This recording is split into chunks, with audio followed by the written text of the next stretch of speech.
Hello students, we will discuss today the numericals on centrifugal pump.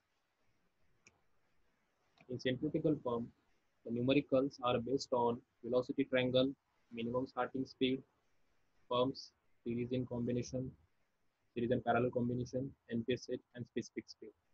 These all numericals up to the specific speed are depend upon the numerical calculation, and then there is a separate topic on the numericals on characteristic curve. It's also called as matching of the pump characteristic curve. It's a graphical method to solve the numericals of the centrifugal curve. On the basis of this above topic, we shall discuss one generalized numerical which will cover all these topics maximum, and we will discuss the basic conceptual numericals or basic concept how to solve the numericals afterwards, and then we will discuss the graphical method in pump.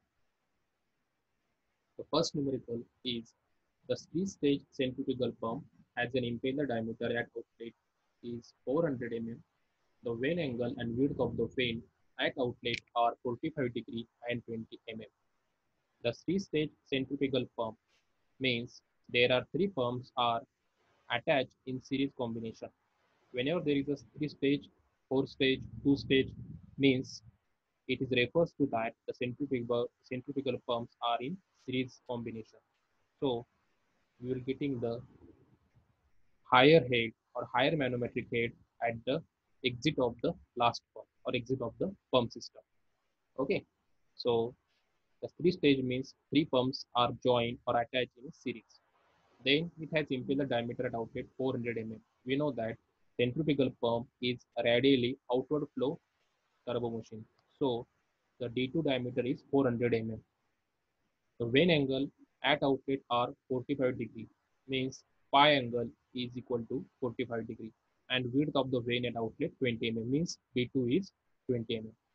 Then the area is occupied by the thickness of the vane is 8% of the total area. This statement refers to the calculation of total flow area available in the pump. So we'll discuss how to calculate this area. The inner diameter of the pump is half of the outer diameter, and inlet width is twice as that of outlet. This is basically the for the calculation of inner diameter and inner width. Okay, from the outer diameter and outlet width. The pump discharge is 3.6 meter cube per minute, means Q is equal to 3.6 meter cube per minute. We have to convert into meter cube per second, and runs at 920 rpm. Okay, flow velocity is constant from inlet to outlet, means what Vf1 is equal to Vf2. They are asked to calculate power output of the pump in kilowatt. Second, total manometric head. Third, specific speed. Fourth, short power. And fifth, vane angle at inlet. Okay. Assuming the mechanical efficiency is 88% and manometric efficiency is 77%. So, given data, first of all, the outer diameter is given. Okay, we can see the velocity triangle also. Water flows from inner side to the outer side. So, whatever the diameter is given here is D1 and D2. Okay, so we'll just see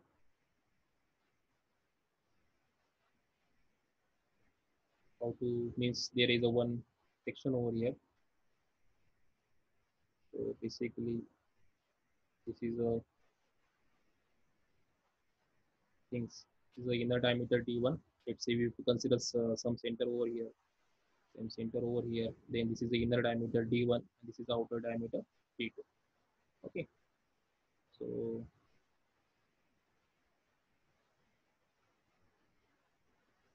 we know these things. Okay, so D1, D2 is 400 mm, zero point 0.4 meter.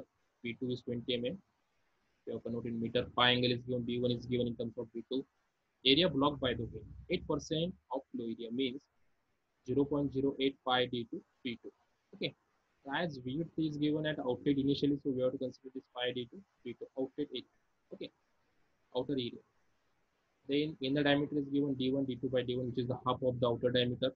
Q is given in terms of meter cube per minute. We have converted into meter cube per second.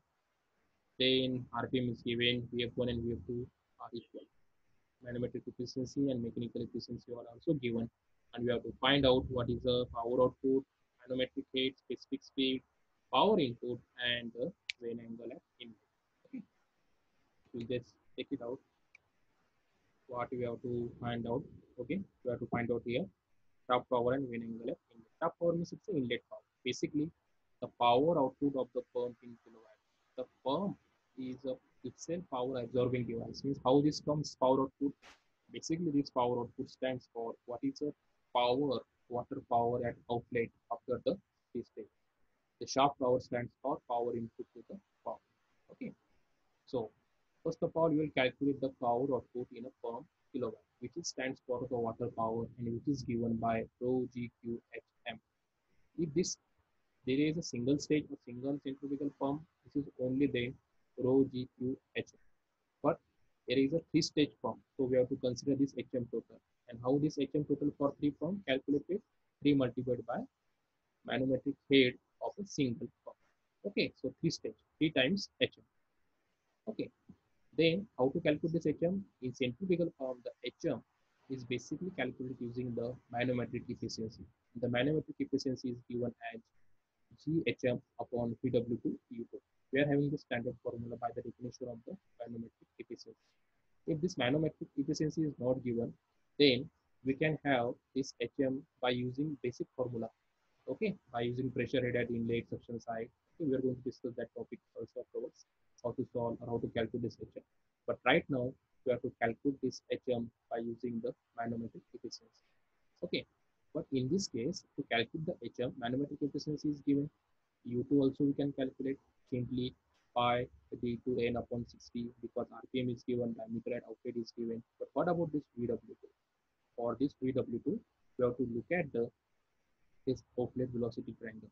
If you take the tan phi, if you take this tan phi, then tan phi is what opposite side of the adjacent side. Okay, the opposite side is V2 upon adjacent side is what this much side is what U2 minus VW2. Okay, by using this, we can calculate easily the VW2. Okay, and VF2 and VF1 are the constant one. But in this case, to calculate the VW2, V2 we can calculate it, already calculated. But what about the VF2? Then VF2 can be calculated using this discharge formula. If you take Q is equal to AF2 and VF2, you will get to VF2 over here. Because AF2 it is given in terms of this relation, that is area blocked by the wind. AF2 is equal to 0.085 d2 d2. Okay, and the discharge is already given 3.6. We are converting to 0.06 meter cube per second. Then from this we will get to VF2. And once we get the VF2, then we can easily calculate this VW2. But how to calculate this VF2? Again, we have to calculate initially the air, so flow area. So to calculate this power output in the pump, you have to follow this, we have to follow this order in reverse direction from flow area to the power output. Means first of all, we have to calculate the flow area. Once we calculate the flow area, then we can calculate the VF2. Once you calculate the VF2, then we can take the tan phi and we can get the VW2. Once you get the VW2, we can get this HM. Once you get the HM, then we can get the HM total. And then we can have this rho GQ HM. Sorry for this one. This is the HM total is equal to 3 into HM. Okay. And then we can get the power output or water power. Okay. So first one, we can calculate the U2. This is a U2 is equal to pi d2 n upon 60. From this, you will get the U2, that is 19.26. Then we have to calculate the flow area. The flow area is the area of the flow minus area blocked by the vane. The flow area is pi d2, v2 minus 0.08 means 1 minus 0.08 in bracket 1 minus 0.08 into pi d2 v2. Then you will get the 0.92 pi d2 V2 means 100% area of the flow is available. If 8% is blocked by the wind, then 0.92% pi d2 v2 flow area is available. Now the discharge to the pump by using the formula Q is equal to 0.92 pi d2 v2 into Vf2 will get to Vf2 here. What is Vf2? 2.5. And using the tan phi outlet triangle, you will get here Vw2 also. Once you get the VW2, then we can use simply manometric efficiency formula. From this, we will get the manometric head for the single pump and HM total. Just multiply by 3 because it's a three-stage pump, then you will get the total manometric head also. And once you get the total manometric head, yes, you have to use the rho GQHM total divided by 1000 by converting the kilowatt. So our first answer is what? Output power is equal to 44.5282 kilowatt. Okay, very easy. Then next one you have to simply use the specific speed. Specific speed formula for the pump is given as n suffix s is equal to n under q upon hm t by 4. Okay, so q is a discharge, hm is total manometric head or single manometric head. That is the question over here. Okay, so this hm stands for the single manometric head because specific speed refers to the single pump only, not the total pump, because rpm also given for the single pump, the discharge also given for the single pump. So hm you have to calculate for the single pump. Okay, the specific speed will be same for the all of the pump. It is not getting multiplied. Okay, so it is a constant because the all pumps are running at a constant rpm, so you will get the specific speed also constant for this one. So you have to remember while calculating this, you have to consider this hm is for the single pump. Then shaft power, simply the shaft power is the depend on, we can calculate the overall efficiency from the overall efficiency also, because overall efficiency is given, I guess, in terms of manometric efficiency and mechanical efficiency. So overall efficiency is given as power output of the pump, that is water power upon shaft power. Okay, and this overall efficiency can be termed as manometric efficiency to mechanical efficiency. So you will get this overall efficiency, and by putting this power output also you have calculated, that is water power, you will get the power input. Okay, so this is very simple one using the formula of the overall efficiency and manufacturing. Then you have to calculate inlet wave angle. I already told you while calculating the inlet or outlet velocity triangles, you have to always go for tan theta or tan phi. So initially directly you will paper the tan theta over here. So P1 upon U1, and U1 you can calculate using the pi d upon C. So by this you will get the theta over here, that is 15 theta. Got it? So this is the very first numerical that we are discussing about over here. Very simple one. Now, what are the possible variation in this numerical?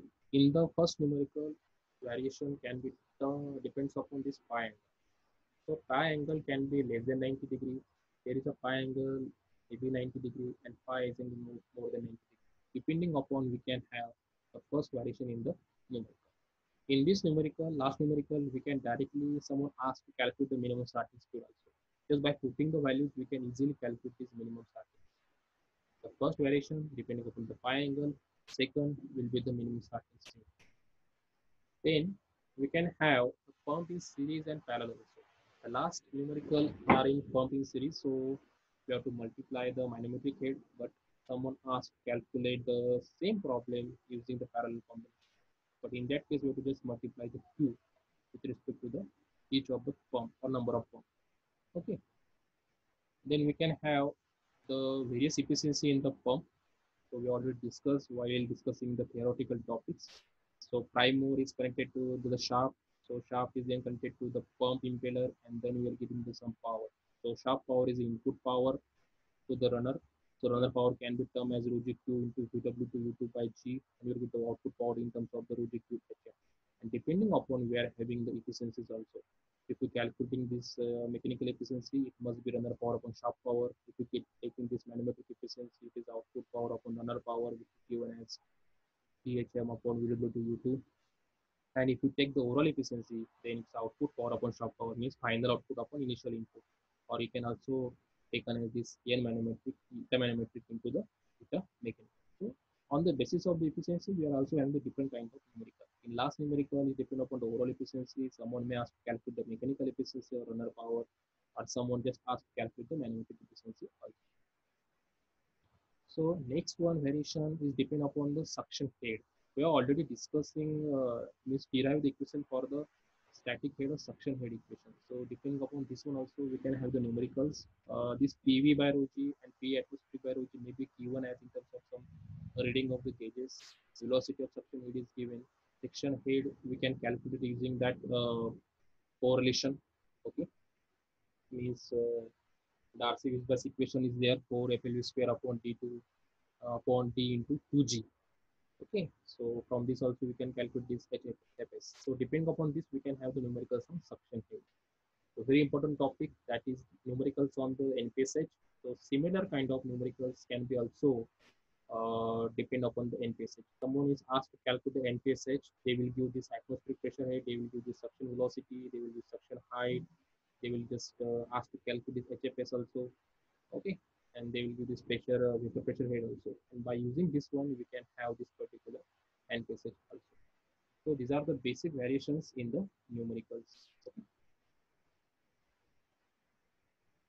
numericals. So I hope that by using these numericals or by using this concept, we can easily solve the numericals on the centrifugal form.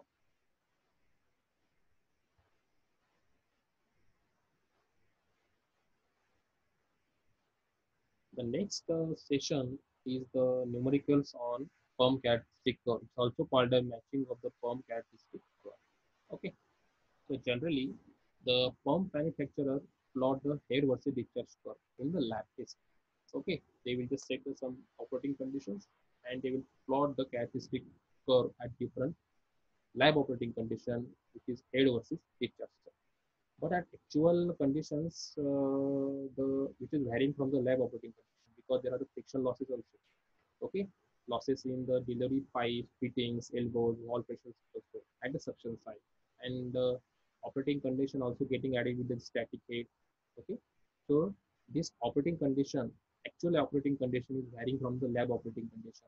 So if you consider this head versus discharge curve as a reference, it's also called as a pump curve, and if you take this actual operating condition and plot one again head versus discharge curve at this actual operating condition, and if you map or you have to match that curve, you are getting one point over here.